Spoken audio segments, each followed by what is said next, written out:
On today's episode on WarpDriveM, we are going to try to fix the check engine light on the 4 Series.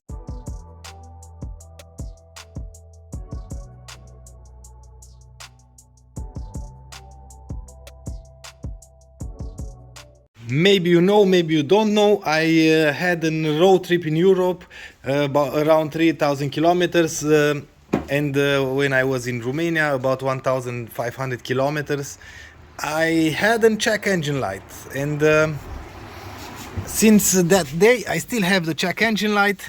In the last episode I replaced the steering wheel, the Alcantara one, with leather one. Let me show you what we have on the engine now. I'm going to start the car.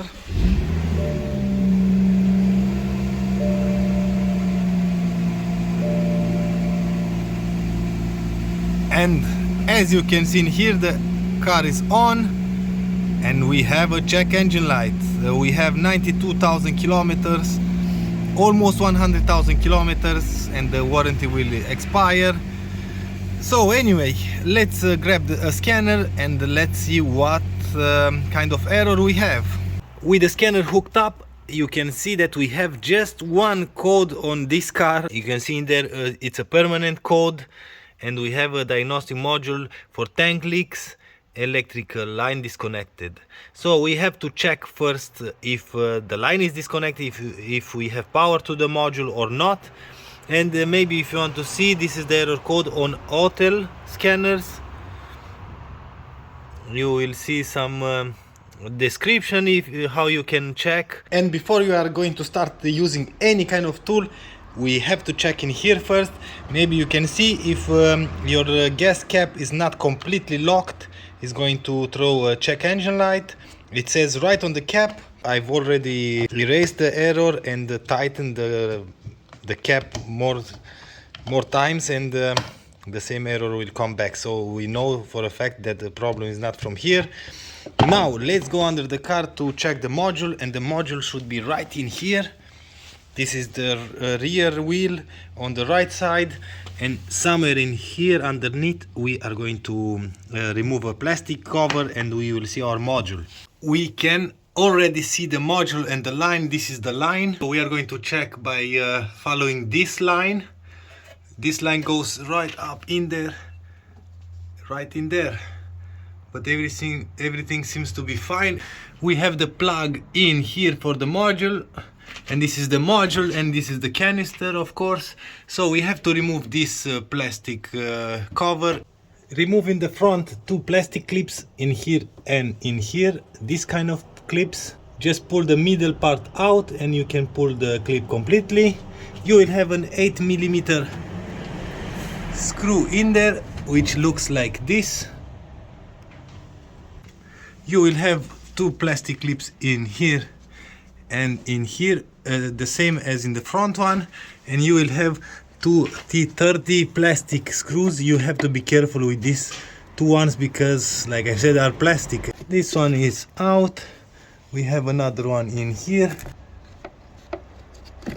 Now we can remove the panel completely, and this is the unit.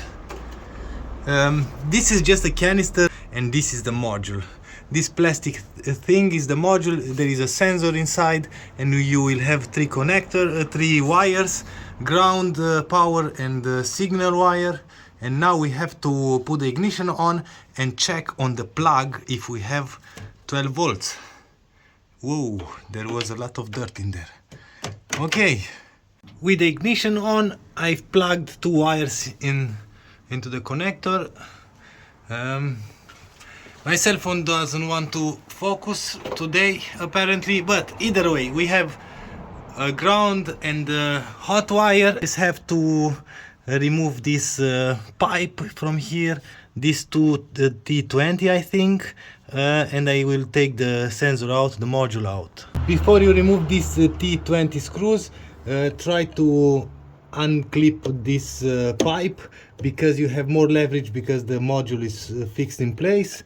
After that, T20 one, T20 the other one, and you just have to pull a little bit because it's plugged into the canister. See that? In there is the charcoal filter. Oh, right in there. And this is the module or the sensor that we have problem with. We already tested. We have 12 volts on the plug. We have 0.5 volts for the signal wire, so that's working. Now I'm going to test. I'm going to visual check the pipe, of course, everywhere, but I don't see any kind of crack or anything. And the gasket is in here is completely straight. It was really tight in there. I barely took this out. And if you don't know, you have to press on this tab and on the other side to release these two parts. So something like this. This is the part number if you want to check that, but I'm pretty sure this is an old part number. This is my original one. This is the part that I will replace with. It's not a brand new part because I have a lot of BMW parts in the garage everywhere, and I have a spare one. We are going to replace it with this one, and let's hope this one is okay. We are going to scan the car, check everything, and after that we can clear the code. Before of that, you can see the code in here.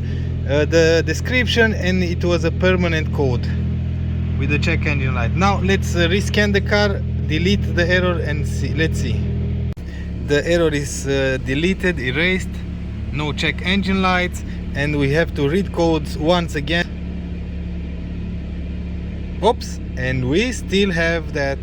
So a permanent code. So maybe line disconnection. Okay, let's check more. Let me give you some update.